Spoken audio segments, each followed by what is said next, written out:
নমস্কার বন্ধুরা, কেমন আছো সবাই? আশা করি সবাই খুব ভালো আছো আর আমিও ভালো আছি। তো কয়েকদিন আমি একটু ভিডিওটা ইরেগুলার হবে আমার দেওয়া, জানি না রোজ দিতে পারবো কি পারবো না। যদি সময় পাই অবশ্যই দেব।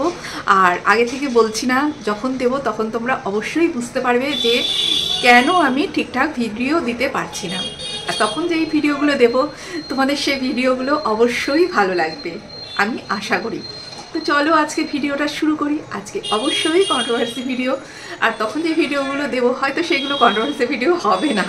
তো আজকে যে ভিডিওটা শুরু করছি সেটা হচ্ছে আমাদের দালালকে নিয়ে, আমাদের ইউটিউবের যে দালাল তাকে নিয়ে। সে বিয়ে বাড়ি গেছে।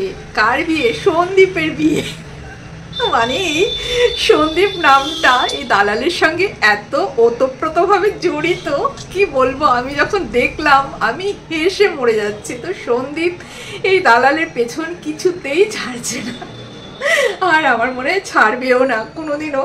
যে যাই হোক, বেশ ভালো লাগলো। কিন্তু তার আগে একটা যেটা ব্যাপার দেখলাম যে এদের বোধ বুদ্ধি কোথায়, হাঁটতে না কোথায়, আমি তো সেটা ভেবেই পাই না। মাথাটা যে ফাটে, সেখানে ডাক্তারের কাছে গেলেই কিন্তু তারা বলে দেন যে ওখানে কোনো স্যাভলন বা কি বলবো ডেটল জাতীয় জিনিস যাতে না লাগায়, সেটাকে পরিষ্কার করার জন্য সেখানে লাগাতে হয় বেটাডাইন দিয়ে পরিষ্কার করতে হয়। আর টিব্যাক বলে যে মলমটা আছে, অয়েলমেন্টটা, সেটা লাগাতে হয়। এটা কিন্তু ভীষণ ভালো কাজ। তাই ওই কাটা জায়গা বা সেলাই করার জায়গা এইগুলো সারার জন্য। কেননা আমার মেয়েরও হয়েছিল, আমার মেয়ের অনেকটা পরিমাণে কেটে গেছিলো মাথা, তো তার জন্য কিন্তু স্টিচও পড়েছিল। তো ওখানে কিন্তু দিয়ে বেটাডাইন দিয়ে পরিষ্কার করে তারপরে টিব্যাক লাগাতাম। তো এইগুলোই দেখে এসেছি। ওখানে ডেটল বা স্যাভলন এগুলো কিন্তু একদম দিতে নেই।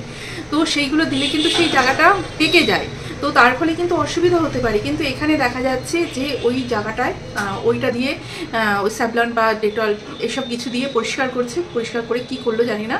তো যার বাবা ওষুধের দোকানে কাজ করে তার তো এইটুকু জানা দরকার। আর যেহেতু ডাক্তারবাবুর কাছে গেছিলো বা কার কাছে গেছিলো জানি না, ওটা ট্রিটমেন্টের জন্য, তো সেখান থেকেও তো বলে দেয় যে কী দিয়ে ওটাকে পরিষ্কার করতে হবে বা ড্রেসিং করতে হবে।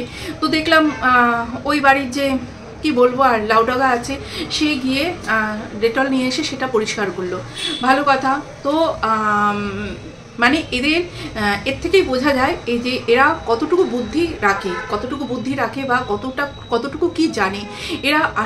এরা হচ্ছে কুয়োর ব্যাং। এরা কিচ্ছু জানে না, কোনো সাধারণ জ্ঞান বুদ্ধিটুকু এদের মধ্যে নেই। যার মাথা ফেটে গেছে আগের দিন, সে কিনা আবার এত বড় একটা টিকলি পড়ে গেছে। বাহ, খুব ভালো। মানে আমি ভেবে পাই না, যার মাথায় ব্যথা সেই টিকলিটা কি করে পড়ে। ওই টিকলিটাকে লাগানোর জন্যও তো চুলের সঙ্গে লাগাতে হয়েছে, ক্লিপ দিয়ে লাগাতে হয়েছে বা কিছু দিয়ে ববিপিন দিয়ে লাগাতে হয়েছে, হুকটাকে চুলের সঙ্গে আটকাতে হয়েছে। তো সেখানে তো টান লাগার একটা ব্যাপার আছে আর ব্যথা পাওয়ারও একটা ব্যাপার আছে। তো সেইটা লাগাতে পারলো, অথচ সে ট্রেনে করে সকালে যেতে পারলো না। আবার ট্রেনে করে কিন্তু বিকেলবেলা মানে রাতে খেয়ে দিয়ে ঠিক চলে আসলো, তখন তার কোনো অসুবিধা হলো না। কিন্তু সকালে সে ট্রেনে যেতে পারলো না। সে কি করলো, একটা প্রাইভেট কার ভাড়া করে গেল অতটা দূর। তো এই প্রাইভেট কার, ওর মতন কিপটে মানুষ সে প্রাইভেট কার ভাড়া করে যাচ্ছে। তাহলে বোঝো, এই যে লোকের টাকাগুলো নিয়ে, লোককে ভুলভাল বুঝিয়ে, লোককে বুদ্ধু বানিয়ে, বোকা বানিয়ে, তাদের টাকাগুলো নিয়ে সে এখন নিজের ফুর্তিফাট্টা করছে। কখনো ড্রেস কিনছে, কখনো টিকলি কিনছে, হার কিনছে। মানে আমি ভেবে পাই না যে ওইগুলো যে ও কিনছে কী রকম লাগবে। আর ওইসব জিনিসগুলো তো কেউ রোজ রোজ পরতেও পারবে না, ওই একবার পরবে তারপরে ফেলেই রাখবে। ওগুলো লাগছিল কীরকম, আমি সেটা ভাবি। ওর কোনো না আছে চয়েস, না আছে কিছু। এদিকে ও আবার নিজেকে বলে আমি খুব সুবার সাজতে ভালোবাসি। আমি কখনোই দেখলাম না ওর মধ্যে কোনো সুবারনেস আছে, বা ওর সাজগোজ, ওর পোশাক, কোনো ওর মধ্যে সেই মানে চয়েস ব্যাপারটা আছে, কোনো সুবারনেস ব্যাপারটা আছে। ওর কোনো মানে পোশাকের ব্যাপারে ও তো একদমই, আমি বলবো ওর কোনো চয়েস নেই। সাজগোজের ব্যাপারেও একদমই নেই। মানে কি ওগুলো, কি ধরনের যে পোশাক পরে, জামা কাপড় পরে। মানুষের কমের মধ্যেও কিন্তু ভীষণ সুন্দর সুন্দর স্টাইলিশ সোবারের মধ্যেও জামা কাপড় পাওয়া যায়, কিন্তু ওর সাজগোজগুলো দেখবে সেই একদম উগ্র ধরনের সাজগোজ। এবার এক্ষেত্রে বলতে পারে যে বিয়ে বাড়ি গেছে, ওরকম তো সাজতেই পারে। কিন্তু হার দুটো নিয়েছে দেখেছো, হার দুটো একই রকমের হার নিয়েছে। মানে এখন তো অনেক রকমের মানে ডিজাইনের হার পাওয়া যায়, যেগুলো একটু হালকার মধ্যেও খুব সুন্দর লাগে। লাগে বললে, কিন্তু না, ওকে তো সবসময় মানে একদম জমকালো, একদম যাতে কি বলবো, দূর থেকে চেনা যায় যে এটা আমাদের ঘোড়ামুখী দালাল, দূর থেকে চেনা যাবে তাকে। তো সেই রকম পড়েছে। এবার নাও কেন, ওইগুলো কিন্তু দামও আছে, ওগুলো যে কিনেছে এতগুলো হাবড়ি চাবড়ি কিনে নিয়ে চলে এসছে, সেগুলো কিন্তু দামও নিয়েছে। সেগুলো কাদের টাকায় কিনেছে? সব যারা ওকে দান করেছে, ওকে কি বলবো, ও যেমনি অন্যকে বলে যে ভিক্ষা দিয়েছে বা কিছু, ওকেও সেই রকম ও যখন হাত পেতেছে তার মানে ভিক্ষা। সন্দীপ হাত পাতেনি, সন্দীপ আর সন্দীপের ছেলেকে বা সন্দীপের পরিবারকে কিন্তু যারা দিয়েছে ভালোবেসে দিয়েছে, সন্দীপ কিন্তু কখনোই হাত পাতেনি। কিন্তু এই মহিলা হাত পেতে সবার কাছ থেকে ভিক্ষা নিয়েছে। আর ভিক্ষা নিয়ে এখন কি করছে? ভিক্ষা নিয়ে এখন সে নিজের শখ পূরণ করছে, যেই শখগুলো ও এতদিন পূরণ করতে পারেনি। অথচ ও বলে এসছে এই জিনিসগুলো আমার পছন্দ না, আমার সবার পছন্দ, আমার বেশি হেভি হেভি পছন্দ না। লোকে যখন পড়তো এগুলো আমি বলতাম নি সেগুলো কি পড়ে। এখন ও নিজে পড়ছে, কেননা তখন ওর পড়ার মতন কোনো ক্ষমতা ছিল না। এখন যেহেতু লোকের মাথায় টাক মেরে, লোকের মাথায় কাঁঠাল ভেঙে সেই টাকাটা নিয়েছে, সেই টাকা দিয়ে ও এখন এই সমস্তগুলো করছে। ও এখন ট্রেনে করে যেতেও পারে না, ওর মাথায় না কি লাগবে, ট্রেনে করে গেলে ওর মাথায় লাগবে, তাই ও গাড়ি ভাড়া করে গেছে। আবার গাড়িতে এমন মানে অভদ্র মেয়ে, এমন মেয়ে, বর পেছনে বসেছে আর ও বসেছে ড্রাইভারের পাশে। বোঝো, মারুতি ভ্যানে ও ড্রাইভারের পাশে বসেছে।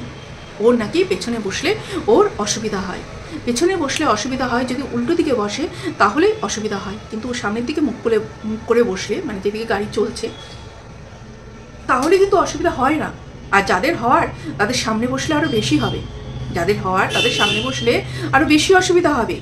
পেছনে বসলে যাদের কোনো অসুবিধা না হয়, গাড়িতে কোনো অসুবিধা হয় না, তাদের হবেই না। কিন্তু ও সেখানে কি করলো, বরটাকে পেছনে বসিয়ে নিজে ড্রাইভারের পাশে বসে গেল। তো এই হচ্ছে ব্যাপার। ওর ওই ভিডিও, একটা ব্লগ ভিডিও, একটা প্রায় 30 মিনিটের ভিডিওর মধ্যে কি আছে, বেশিরভাগটাই রাস্তা দেখিয়ে গেল। আসল বয়সটা বলতেও থেমে গেল। কেননা সেখানে কি বললো যে এই স্কুলে, হাই স্কুলে আমি পড়েছি, এখানে হচ্ছে 2000 বলে আবার থেমে গেল, 2000 বলেও আবার থেমে গেল। তো এই হচ্ছে ওর ব্যাপার। ও মানুষকে এতটাই মিথ্যে কথা বলে, এতটাই সব লুকিয়ে চুরিয়ে কথা বলে, ঢাকা চাপা দিয়ে কথা বলে যে দেখো আমি কতটা কম বয়সী, আমি কতটা কি। ও ওখানে কিন্তু সমস্ত কিছু জামা কাপড় নিয়েই গেছিলো, ও ওই রাস্তা থাকারও কথা ছিল। আবার শুনেছিলাম ও যে কন্যা যাত্রীকে যাবে তার জন্য ড্রেস কিনেছে, তার জন্য হার কিনেছে, সমস্ত কিছুই কিনেছে। তার মানে ওখানে ওর থাকার প্ল্যানও ছিল। তো সেখানে ও থাকলো না কেন? ওই বিয়ে বাড়িতে আমার মনে হয় ওকে সেইভাবে কেউ পাত্তাই দেয়নি, সেইভাবে কেউ ওর সঙ্গে কথাও বলেনি, পাত্তাও দেয়নি। নতুন বউ যে, সেও ওর সঙ্গে সেরকম একটা ফটো তোলেনি, ভিডিও তোলেনি। তো সেই কারণে আমার মনে হয় ও আর ওখানে থাকেনি, সেই রাত্রেবেলায় চলে আসলো। বিয়ে বাড়িতে গিয়ে কে তোমার হাত ধোয়ার জায়গা, তারপরে আইসক্রিম রাখার জায়গা, এইসবগুলো দেখায়? আমি তো এরকম দেখিনি যে বিয়ে বাড়িতে গিয়ে কেউ এই সমস্ত দেখায়। না, আমাদের দালাল রানী হচ্ছে, মানে দালালদের রানী যে, সে হচ্ছে এইসব জায়গাগুলোও দেখায়।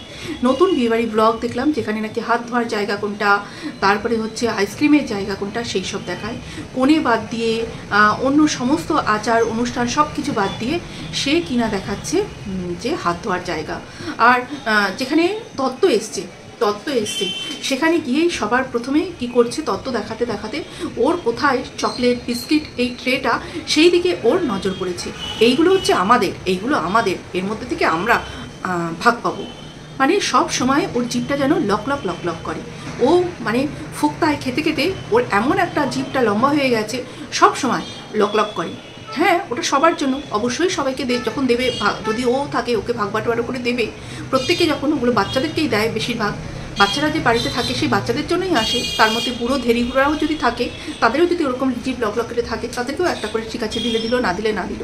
ও ওখানে না, আমার এখান থেকে ভাগ পাবো, এটা আমাদের ভাগে। এই হচ্ছে মানে এর মেন্টালিটি সবসময় হচ্ছে একটা লোভী মানুষের মেন্টালিটি। তো আজকের মতন এই পর্যন্ত বন্ধুরা, ভালো থেকো, সুস্থ থেকো, হাসি খুশি, হ্যাপি পজিটিভ, টাটা। আবার নতুন ধরনের নতুন ভিডিও নিয়ে তোমাদের সামনে আমি হাজির হব। দেখি কবে দিতে পারি ভিডিও। টাটা।